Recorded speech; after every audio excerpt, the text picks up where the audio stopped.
Welcome everyone. Hope you're all having a great day and having a great week. This is yeah, the old 500i. And we got I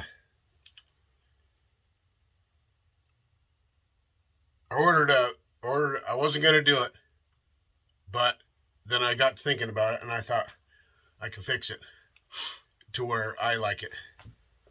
It's doable. Yeah, I have a bark box. Like I said, I wasn't going to do it. I wasn't even going to do it.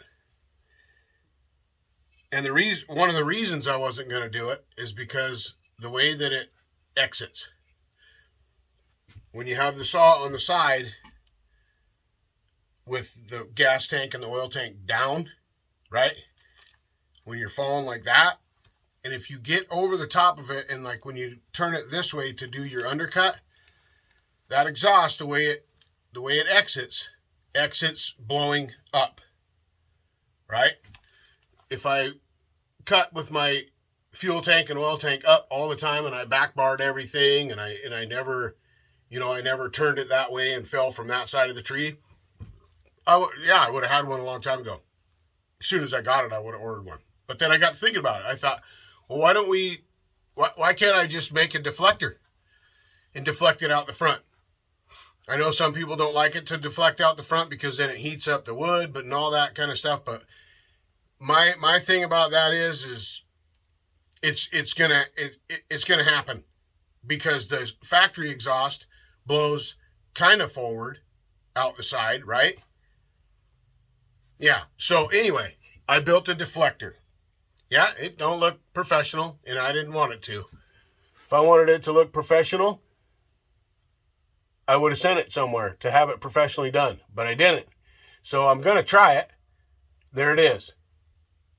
It's just a piece of a heat shield off of a Wild Thing. Right? That I just bent and it's riveted on. So if it becomes cumbersome or which I don't see it doing, but see that? That's going to deflect because it comes out the top right here. It doesn't come out all the way. You can see the weld lines right here. There's a plate in there, solid plate that goes across that part of it. So it only exits up here at this part. So I ground on that a little bit. Right? And you can see in there, you can see my finger moving, making that shadow in there. Because there's a spark arrestor, right? Right. So we're gonna give it a shot. I want to try it. And another thing about the bark box and about other people do muffler mods, they put those aftermarket ports on and all that kind of stuff. It's awesome. On the 500i, there isn't a whole lot of room for one of those. I suppose you could put one. You could possibly get away with putting one on this side of it. You could put one on this side of it. I mean, you can put them wherever you want to. But anyway, when people are putting these bark boxes on, and the Egan straight shot, I've always wondered, and I've searched and searched and searched, and I'm sure there's probably somebody out there that has done it, but I haven't been able to find it yet. So that's why I'm doing this video. No one that I have seen is closing off the stock exhaust port. They're just putting the spark arrestor screen back in it, and they're leaving it open. Okay, so my thought is, I'm going to close that port. I'm going to close it. I'm going to block it off with a solid piece of metal. Okay? I'm going to block this. I'm going to block it off. Reason being, almost all of the exhaust, almost all of the builders and people that build mufflers and this and that and all that, they say that you can go like 3/4 the size of your exhaust port on the cylinder, right? So my thinking is this hole is big. It's big, right? This hole is big. This is the size of the exhaust port. I'll hold that up.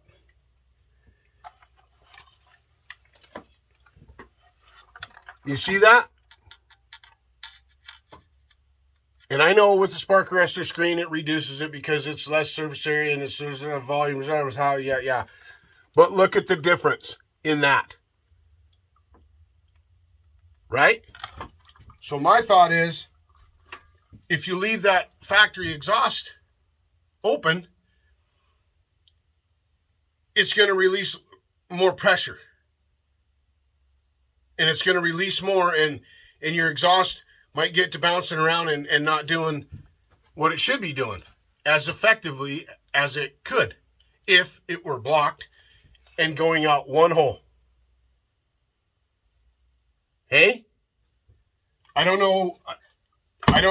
I haven't run the saw with the bark box on it to do a comparison, and I'm not gonna take this deflector off. I might open it up again and take this out and try it, but I'm going with this idea. I'm going with all the exhaust coming out this box right here. Right? So that's what we're gonna do. That's what I'm gonna do. But like I said, I haven't seen anybody else close that port off. They just leave the spark arrestor screen in it, and away you go. So me, TazMan, is going to try something a little different and see how it works, see how it performs. And you never know. Might get rid of that little bit of rattiness. Let's think about this for a second.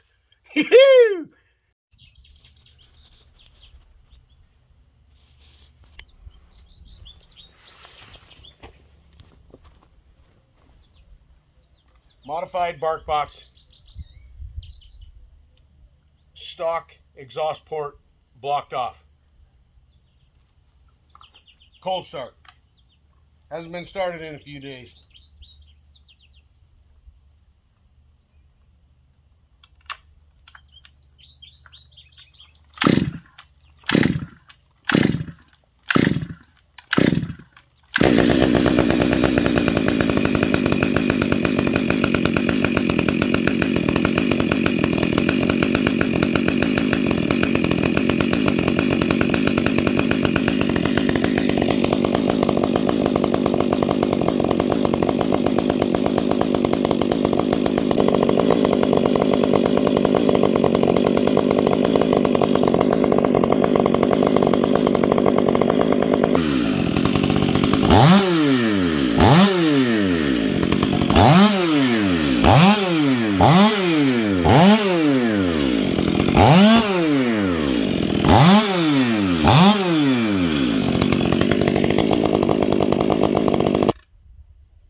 I think it worked.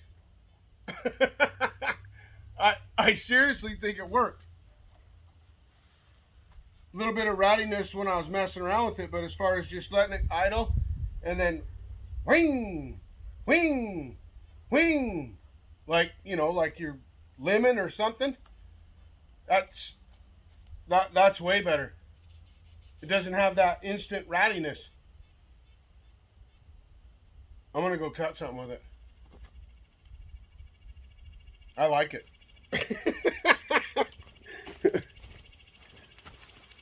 More throttle response for sure. For sure. Nice work, Gordy. Nice work.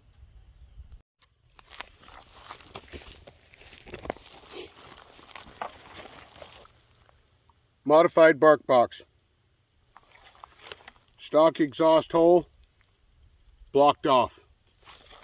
The only exit is out of the bark box. Modified with this, so the exhaust doesn't blow out the side, it blows out the front. Pretty aggressive chain today, like the last video. But I'm also trying out these West Coast Dawgs to see if it has less grab. It's still going to grab on the stump, and on bigger cuts when you dog in. So we're going to try that again. Basically the same cuts that I did on the last video with this grabby chain and the other exhaust modification to the stock exhaust.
Those Dawgs make a difference, and between that and I would say power gain with that bark box. Yep, it's bolt on throttle response, bolt on power. It's not huge power, but it's enough. You all remember what it did last time on this same cut, that same stump, right?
Huh?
It's crazy.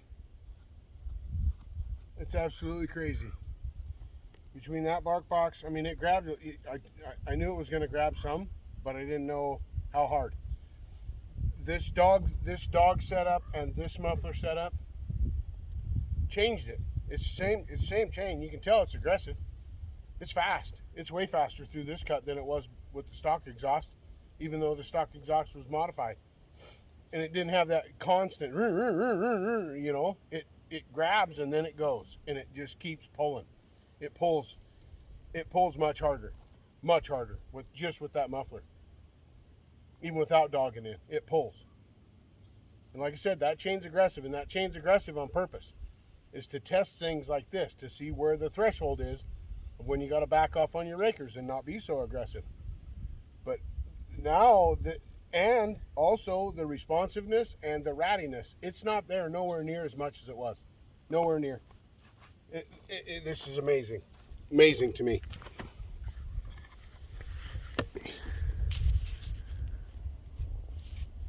This saw is getting to be quite fun.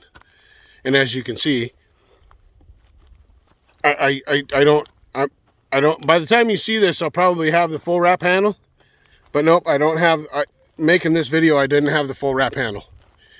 It's really, to me, the only thing I'm missing.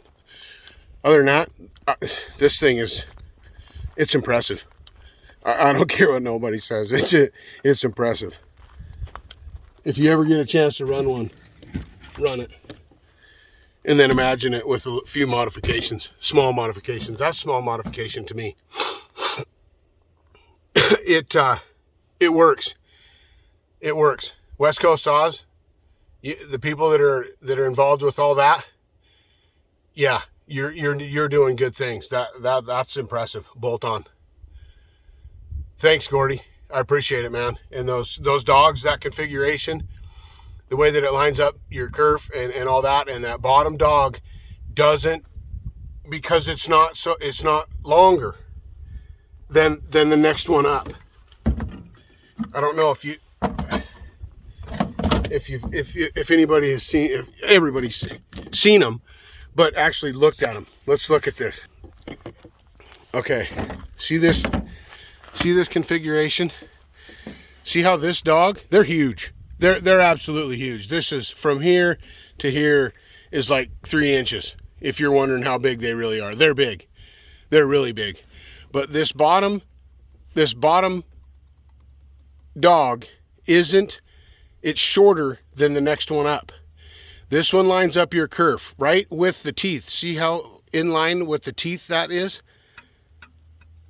It's right in line with the teeth, not with the bottom of the bar. Not with the bottom of the bar, but with the teeth. So it doesn't, it keeps it from biting as hard as the other ones that I had.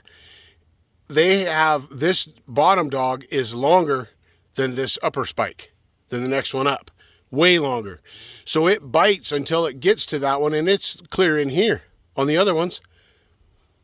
So that bottom spike just bites hard, way too hard. It does it on my 064 too. These will be in the works for the 064 just because of that. And you can run away this aggressive chain. I've said it probably 5 or 6 times already, but on the last video of this saw with the other dogs and this aggressive chain and just the stock exhaust with some modifications to it, wouldn't pull it. It just was that really bad in the dog den cuts and on that stump. You heard it go and that was it. And once it bit, it was eaten, and it kept eating.